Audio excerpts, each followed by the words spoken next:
Hi, everyone. I am Amy Zellmer from Faces of TBI, and welcome to the 2018 Brain Health Online Training Summit. I am a TBI survivor from a fall on the ice in February of 2014, and myself, along with Dr. Jeremy Schmo from Minnesota Functional Neurology, we saw a need in the brain injury community for more training and education on alternative healthcare methods and modalities for those suffering from the lingering effects of a brain injury. So each weekday during the month of March, you will hear from presenters who will share their experience in either working with brain injury patients or their own real-life experience of living with a brain injury. So today I'm here with Connor and Meg, and Connor is an amazing, energetic 13-year-old boy who suffered a traumatic brain injury just weeks before his 10th birthday. Connor was in a bicycle accident 4 houses down the street from their home, and he currently is in the 8th grade. He's a very active kid who loves baseball, trap shooting, playing Xbox with friends, and reading. He has struggled with post-concussion syndrome, but is becoming quite the advocate for himself during his recovery. And so today, you guys are going to be sharing your personal story of dealing with Connor's post-concussion syndrome and just all the complexities that go with that. So thank you guys for being here. Thank you for having us. And I had the pleasure of meeting you guys. I don't know, was it last month, I think? Maybe, was it January? Yep. I don't remember. Time blurs together. But I had the pleasure of meeting you guys when you were up here in the Twin Cities. So I'm so happy to have you guys here on the summit today. So why don't we start? I don't know which one of you wants to share the story of what happened. I know Connor's like, I don't really remember. No, she can start off. I can add on. Perfect. So April 9th of 2014, we were at home making dinner, and Connor's friends had come over and asked him to go outside and play. And so we hurried up, finished dinner, and he had gone outside to get his bike to go down to a friend's house. And for a kid who was very adamant about always wearing his helmet, he was in a hurry, everybody was waiting on him, and he couldn't find his helmet. So he just went without it. And it was maybe 10 minutes later, I went outside after getting my girls ready, and we went outside to see what they were up to. And my neighbor starts yelling, and he had found Connor unconscious in his yard. And this was just 4 houses down. There were no witnesses. We have no idea what happened, whether he was hit by a car or maybe just wrecked, on the curb. We don't know what happened. And so I had gone over there, and it was a good couple minutes that he was unconscious. And again, we don't know how long he had been unconscious before he was found. And my background is as a paramedic. And so I went into medic mode and was checking on everything, making sure no broken bones. And immediately the neighbor who was a football coach and I both thought, okay, he's got a concussion, not a big deal. Let's just sit here, wait a few minutes. About 45 minutes went by, and he still didn't know who I was. He couldn't answer any questions. He was very confused in and out of it. And at that point, I'm like, okay, we need to go in. We need to go get checked out at the ER. And so we rushed on over to Sanford Children's Hospital in Sioux Falls, where we were living at the time. And, of course, they take all precautions and put him on a backboard and get a seat collar. And he goes straight to the CAT scan to check his brain. And it was all kind of a blur from then on. They ended up admitting him. He had some swelling on his brain, but they didn't see a bleed right away. And so they kept an eye on him, and essentially got sent home a couple days later with a concussion diagnosis. And that's when we kind of started, concussion research wasn't a big thing 4 years ago. We didn't really know a lot about it. And we started going in weekly for our checkups, and he just wasn't getting better. And the trauma surgeon that we were seeing just kept saying, give it time. The brain takes time to heal. It's just a concussion. It'll be fine. But when I had that concussion, when I was sent home, I would have really, really bad migraines, and I would just sleep a lot. And that's just not like me, like sleeping. I mean, like, I sleep a lot now, but like back then, just I didn't really sleep a lot, so that was unusual too. Yeah. But completely the migraines was like a start of the symptoms. And you'd never Yeah. had those before. No, so I'd never experienced that before. So it was a completely new experience for me back then. So it's kind of scary, really. It was very scary. We it took probably about 3 weeks before we tried to send him back to school. His symptoms had, settled down a little bit, and we decided to try half days back at school. And the school nurse was calling me by 9 o'clock every morning that he was in our office throwing up. His head was pounding. I mean, he was 10 years old, just turned 10 years old. And she just said, like, this isn't normal. And we kept going back and asking for questions, asking doctors, how can you help us? There's something more going on. And everybody just kept saying, it's a concussion, just wait. And so we did that. We just waited and waited. And in the meantime, we had moved to Iowa. And I pulled him from school because he couldn't be in school when he was like that. Yeah. And then we moved to Iowa, and I'm like, let's just homeschool. He needs his breaks. He needs to rest. Let's just let him go at his pace. And so we homeschooled. That was a really good option on her part like I got my breaks. I could sleep in. And if I was getting like a headache, I could take those like breaks. Yeah. Like I could do some work in the morning, and then in the afternoons I could take some breaks, like just calm down, and then in the afternoons I could start up some work again. But the big part about that is the only reason I don't homeschool now is for the socialism, because I like to be around my friends. But other than that, I would probably homeschool. Yeah, but for the time that it was the perfect solution. Since it was towards like the beginning of my concussion, it was definitely a good idea. Because I don't know, like if I wasn't homeschooled, I would be probably failing because I didn't have my IEP yet, so be failing.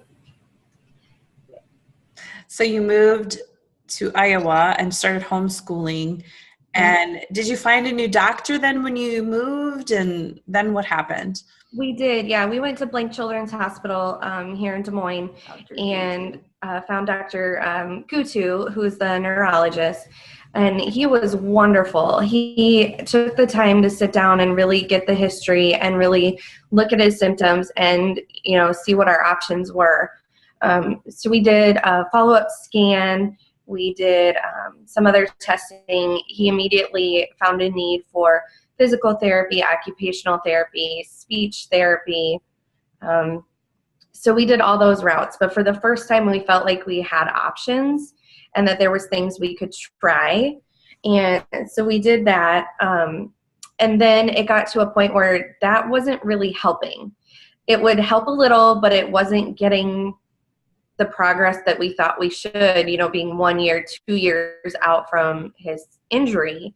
And at that point, Dr. Gutu called a friend of his that worked up at Mayo Clinic in Rochester in the physical medicine department. And they wanted Connor to be seen up there in their TBI clinic. So we spent an entire summer going back and forth between the TBI clinic and home. And that it helped a lot. We were able to do neuropsych testing, which is able to give us options as far as school and really help pinpoint the areas that we needed. We got more information on it.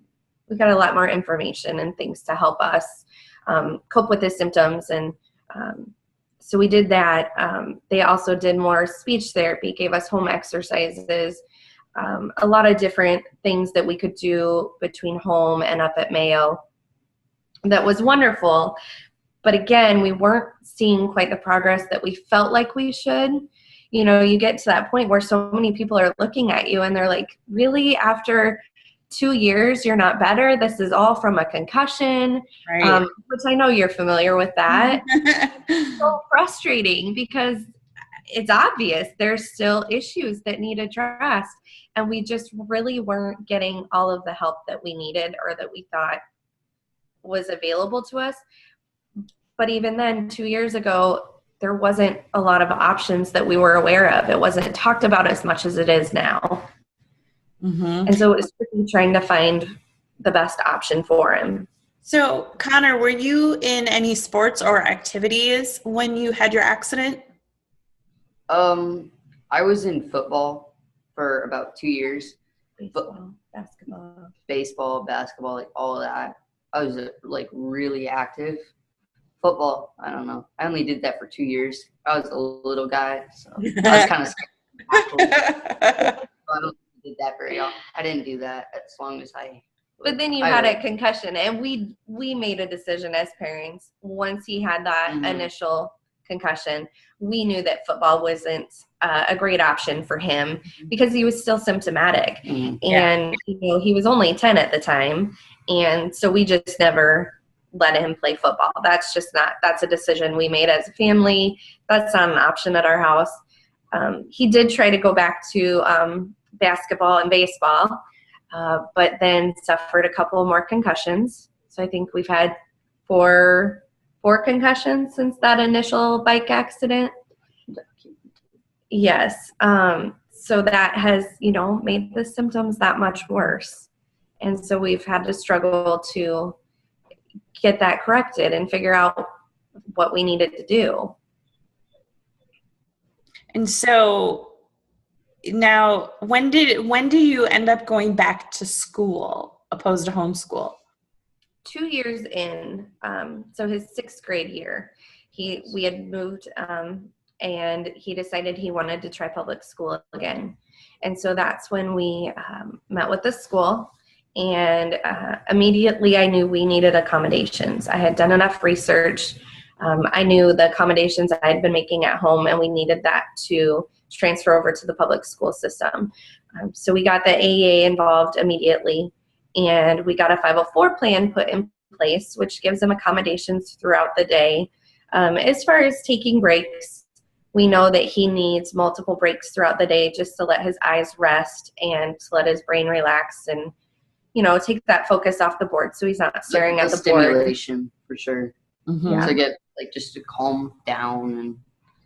And the breaks was probably what keeps headaches from being, every single day and constant. The breaks is what, is my branch between, 5 periods of just pure core subjects, but, 2 breaks each class. So, each time I get a break, it's starting fresh, starting the class as if it never happened yet.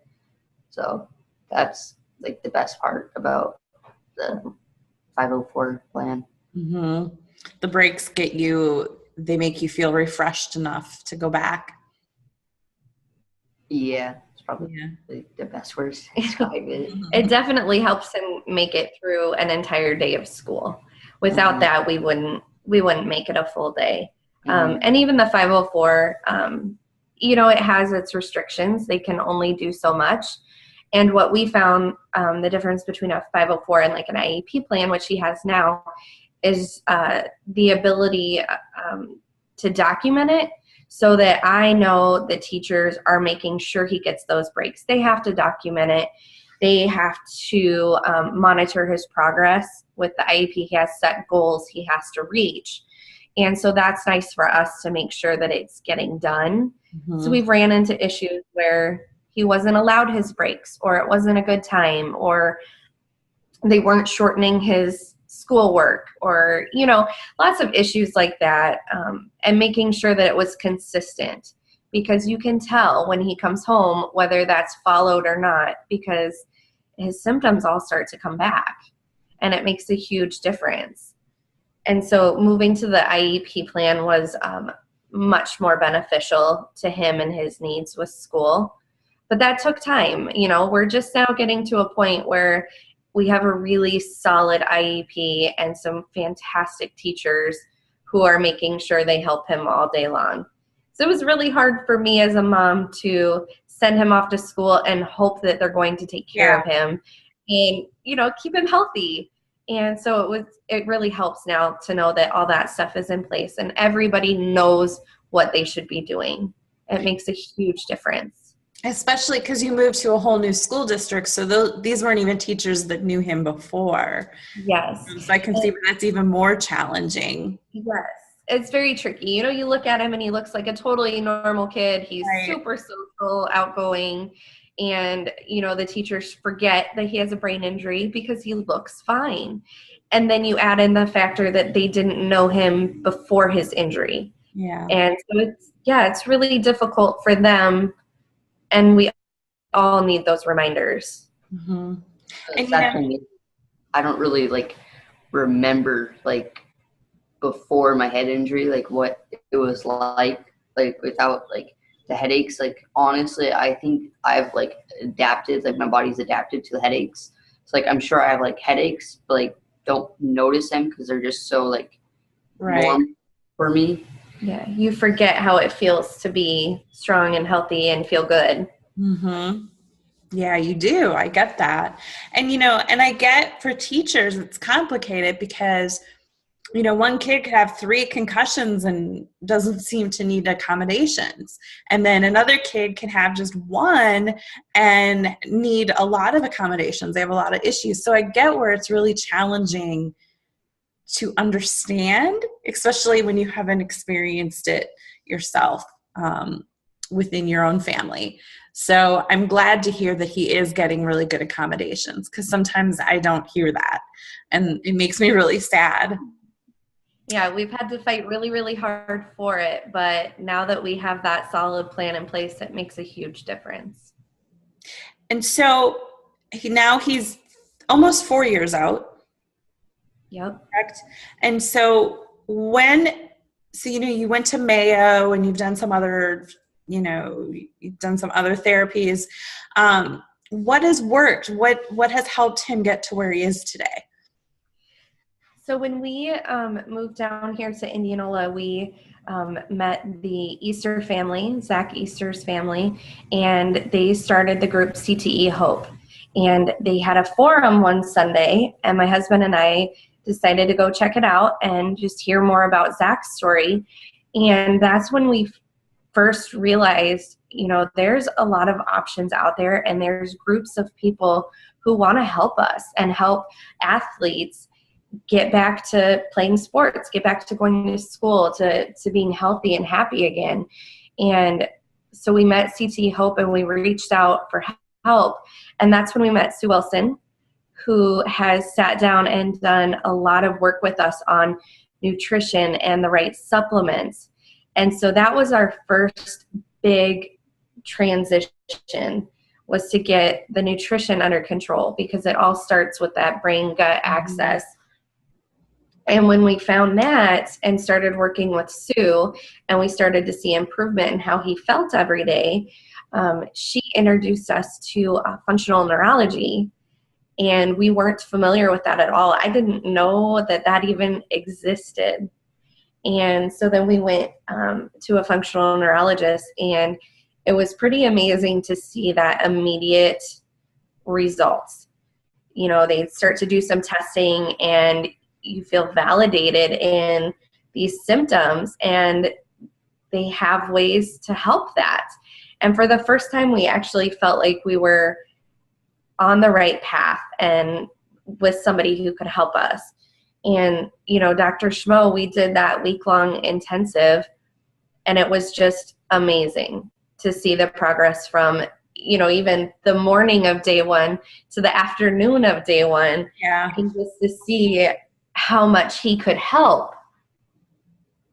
I still remember the first day Connor has a lot of left-sided weakness from his initial injury, and he has the body blade in his office. And Connor put it in his left hand, and Dr. Cassie wanted him to move it, and he couldn't make it work. And we have this video of him just staring at this body blade like, what do I do with this? I don't get really it. Mad. He was And by the end of that day, at the very end, Connor told Dr. Cassie and Dr. Jeremy, I want to go try that again. And so we went over into the room, and he got it out, and he could do it. And the look on his face, I'm so glad I have it videotaped. The look on his face was just priceless. He was just amazed that in one day he could do that again. And so it was so nice for me to be able, for him to see that instant gratification of like, oh my goodness, this is actually working, because you get to that point where you start to lose hope and you start to think nothing's ever going to change. It's not ever going to get better.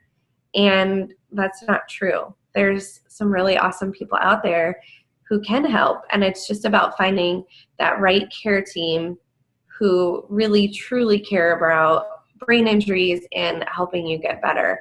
And we're so fortunate to have CTE Hope and Dr. Schmo to help him on this journey, because it's not easy and it's going to take time.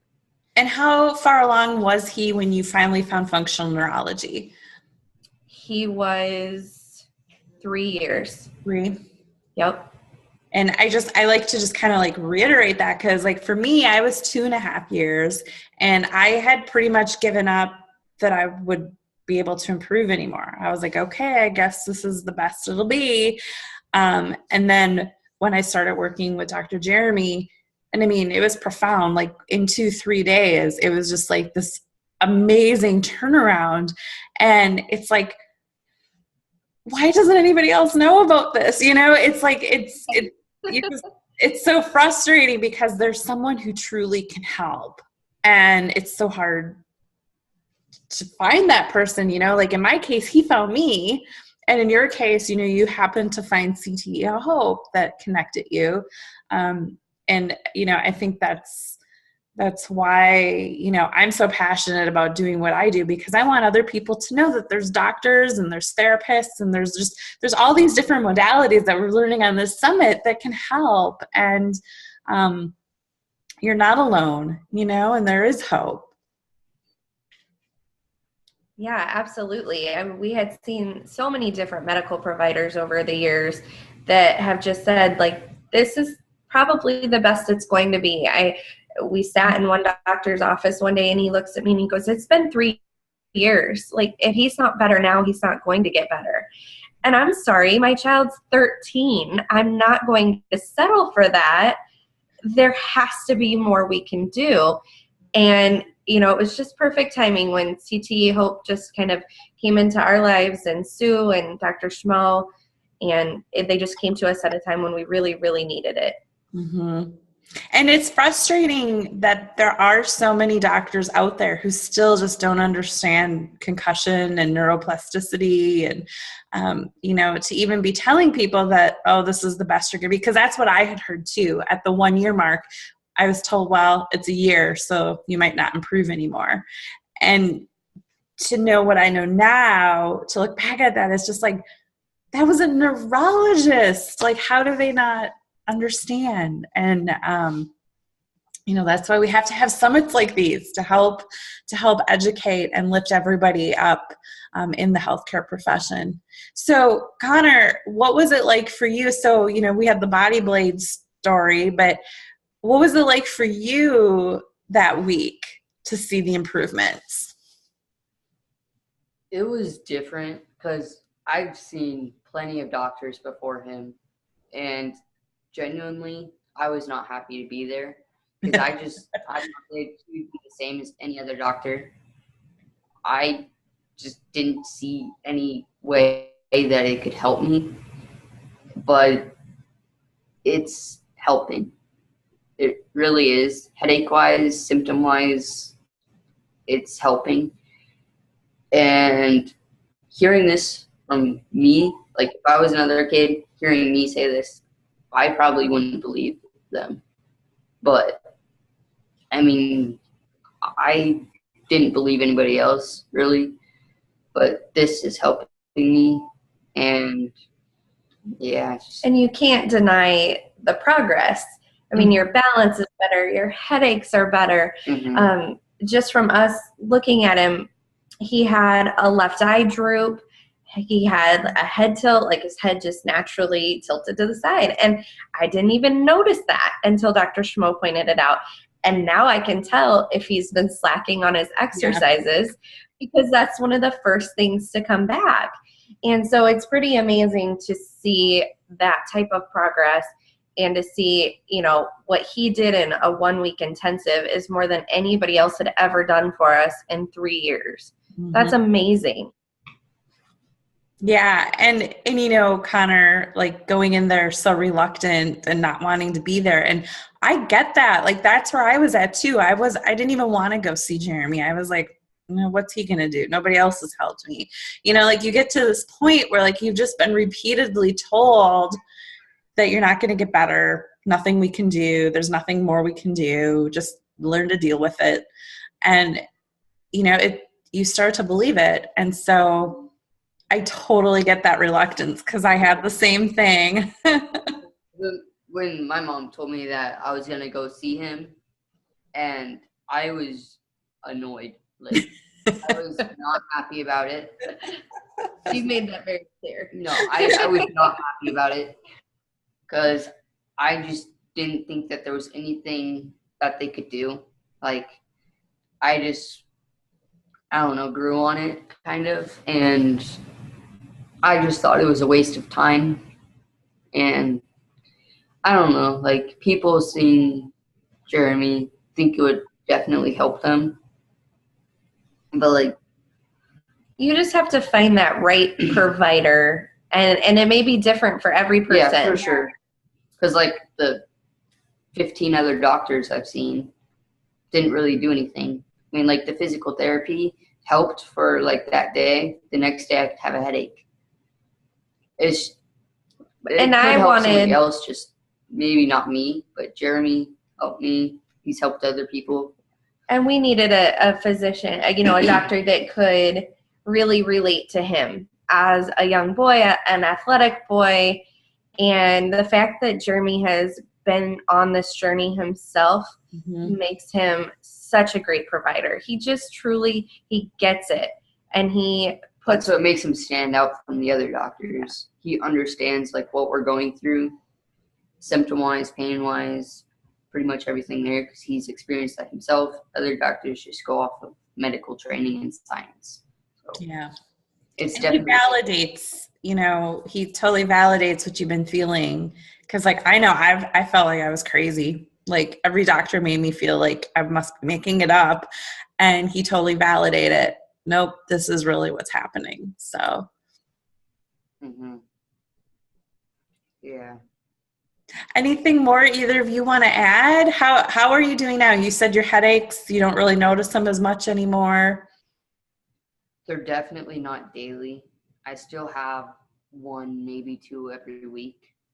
But I've only gone to Dr. Smo 2 times, and it's gone down that much from like 3 times a week, every single week, to 1 to 2. So I think balance is so much better. For sure. Your balance is good. Yes. We've seen so many improvements, and it's so awesome. And, you know, we just did the 1-week intensive, which was wonderful. And we've had 1 follow-up, and we don't go back up until spring break again. And so he gets to do all of his exercises at home. And what used to take a really long time, he can now do really quick, which helps because he's very active. And the last thing he wants to do is, you know, do his exercises. And I love that Dr. Schmo really caters to exactly what he needs. He makes it fun. Yeah.